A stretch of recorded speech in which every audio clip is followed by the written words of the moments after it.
So when we have situations like this where it looks like we don't have enough information, just keep reading until you have a definite piece of information you can plug in. So even if you read the whole thing and you get to this after 5 hours and you see, okay, I have 5 hours, then go back and reread it and say, he left an hour later. That means he drove an hour less than him. That means this guy had to drive 6, right?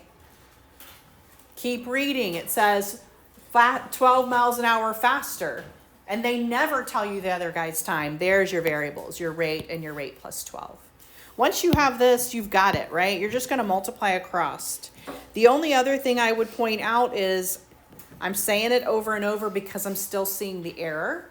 You have to put parentheses around it when there's a plus or minus inside the chart. I've already decided these are going to equal each other.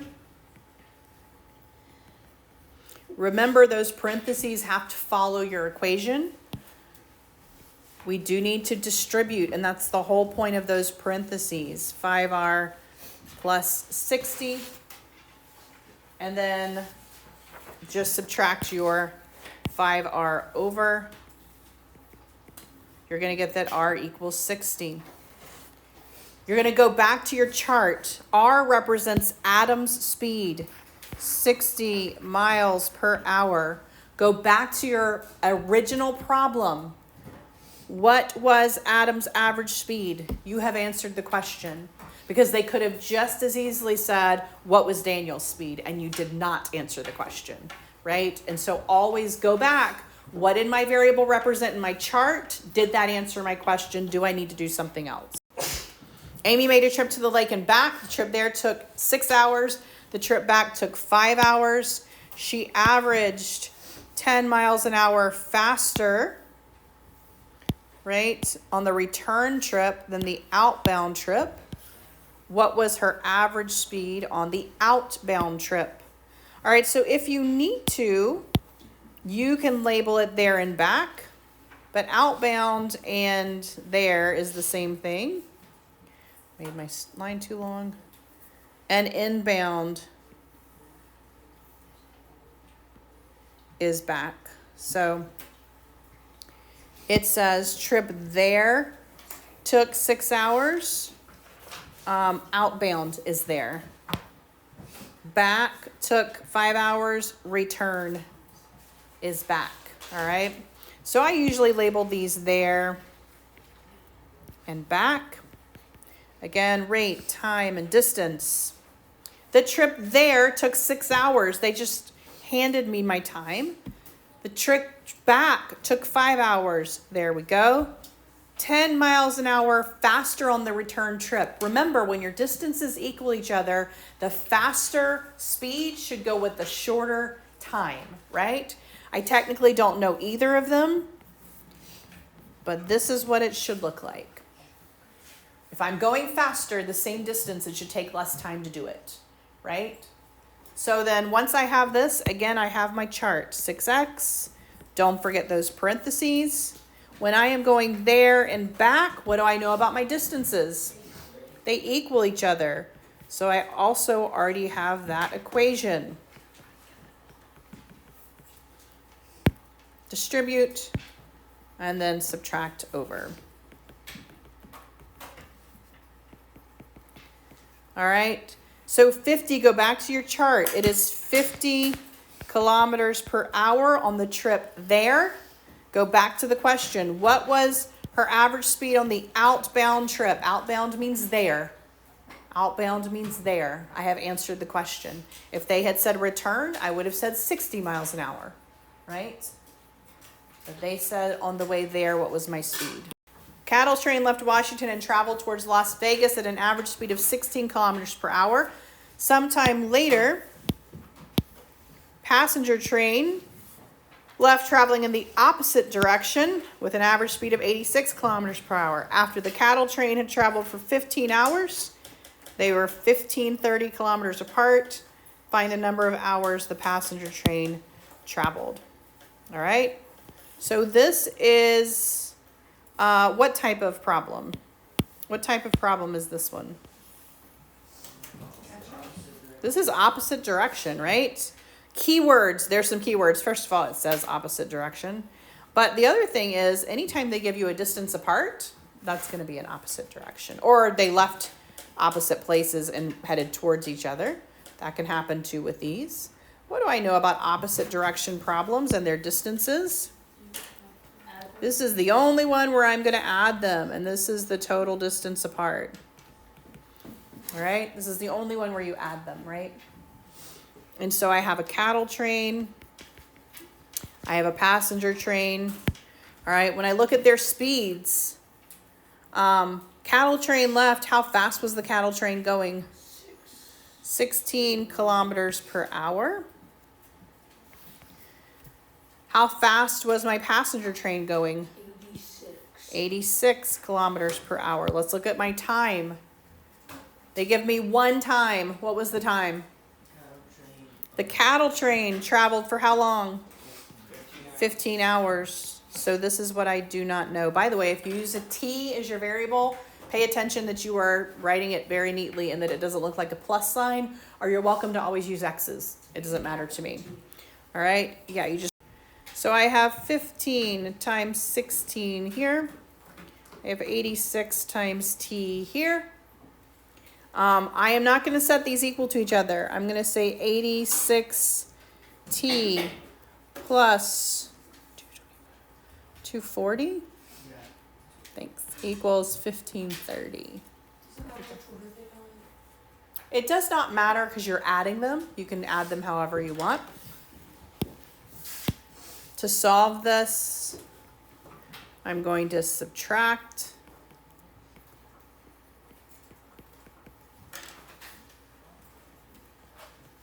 And then I'm going to divide.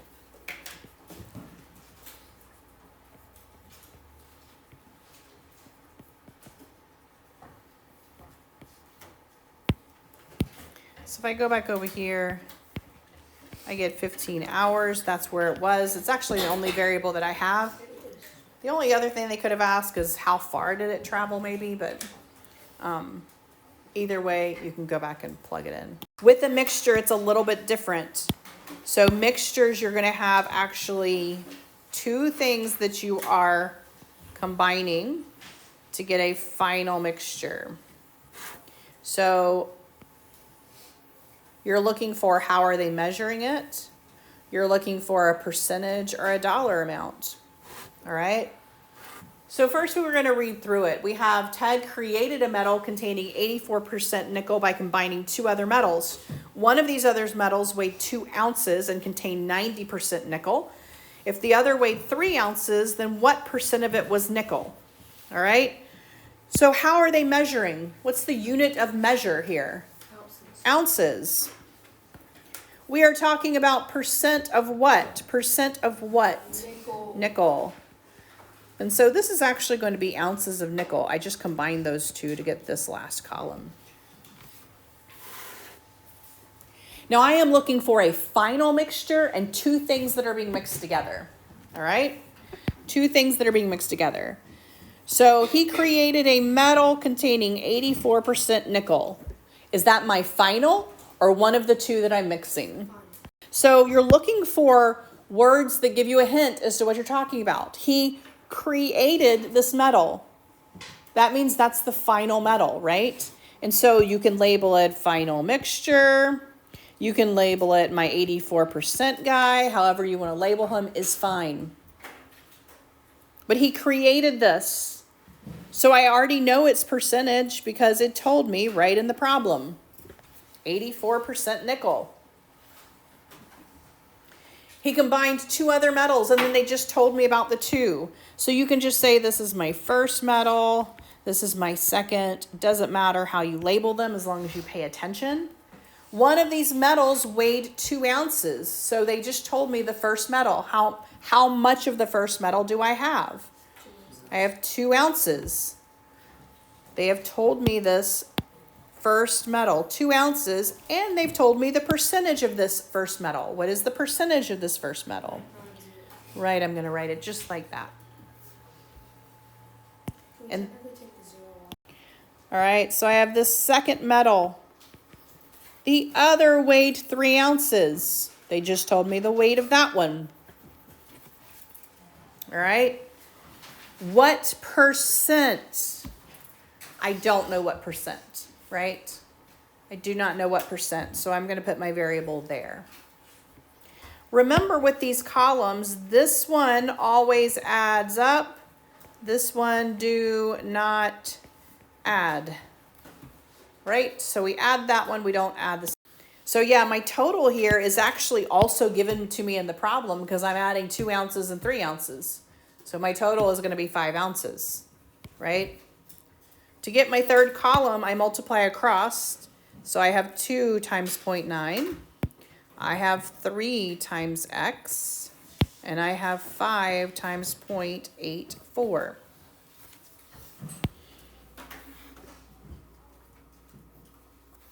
And so we now have my equation. Remember for the equation, it's the first 2 equals the third. So I'm going to have the first 2 here equal to the third. All right. We're just going to simplify it.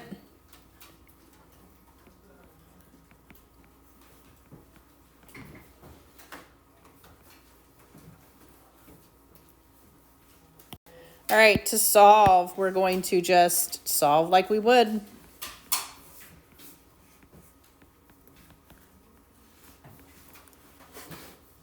Divide. Now here's the thing. What was my actual question? What percent?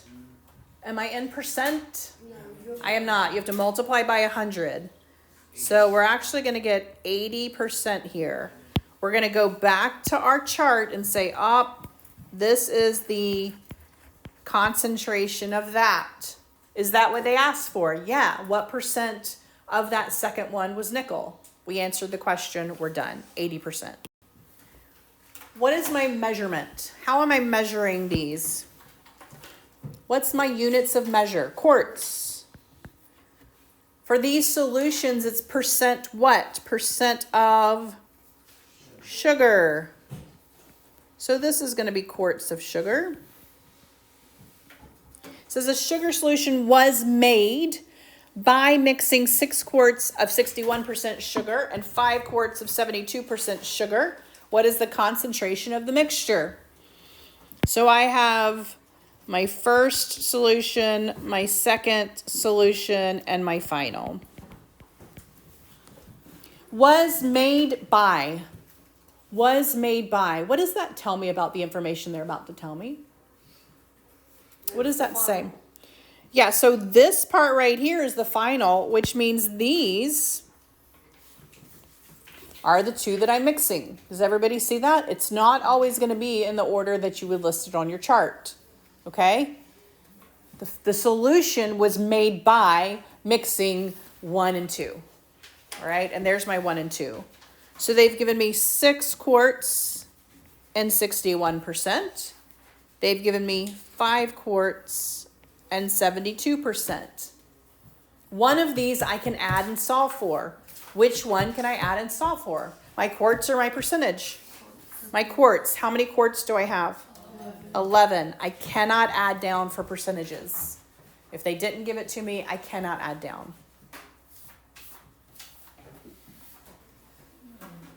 Again, multiply across. All right. And now you have your equation. The top one plus the second one equals the third one. All right.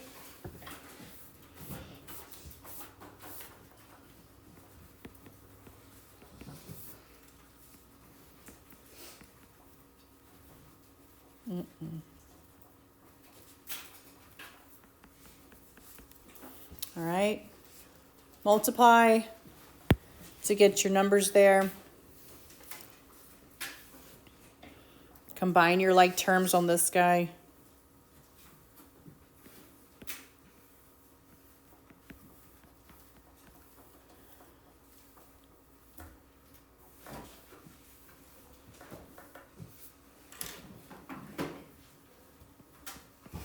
and then divide. Again, they are asking for a concentration. That means anytime you see the word concentration, that means you're looking for a percentage, by the way. I am not in percent yet.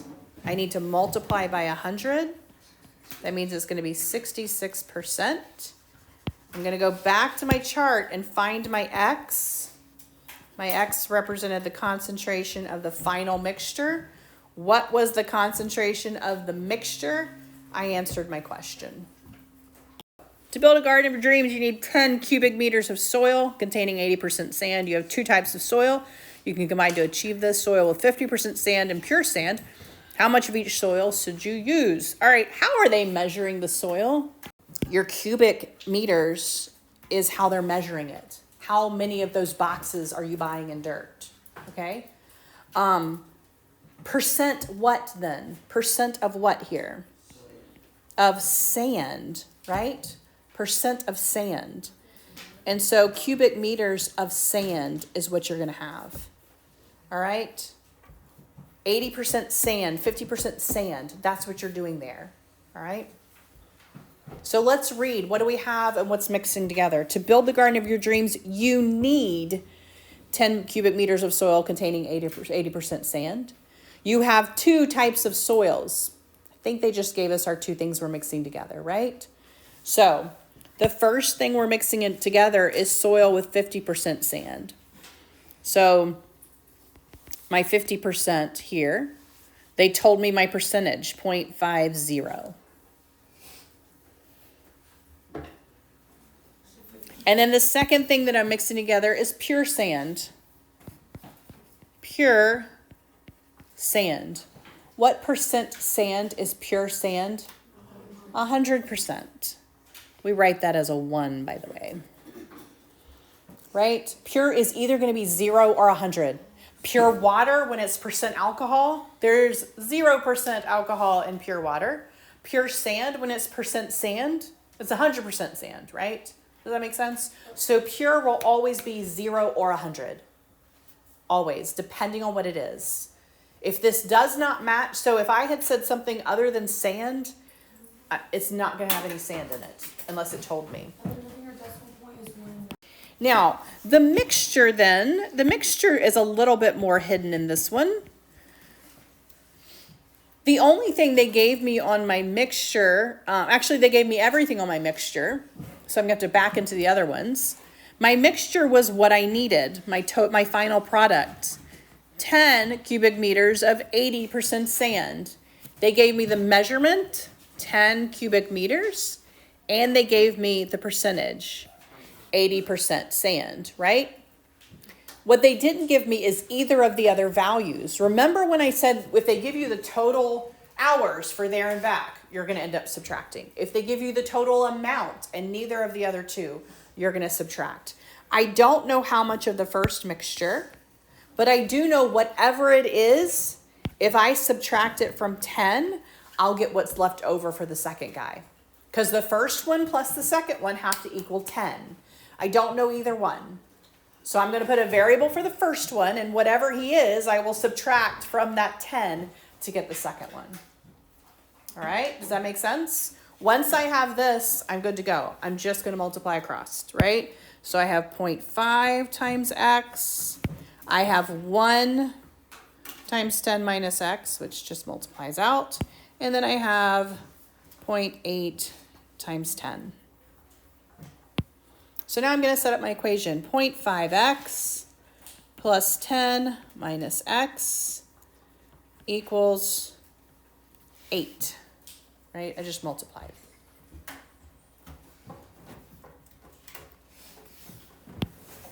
All right, so I am combining like terms. These are on the same side of the equation. I am not going to do opposite here. I'm just combining. 0.5 minus 1 is negative 0.5.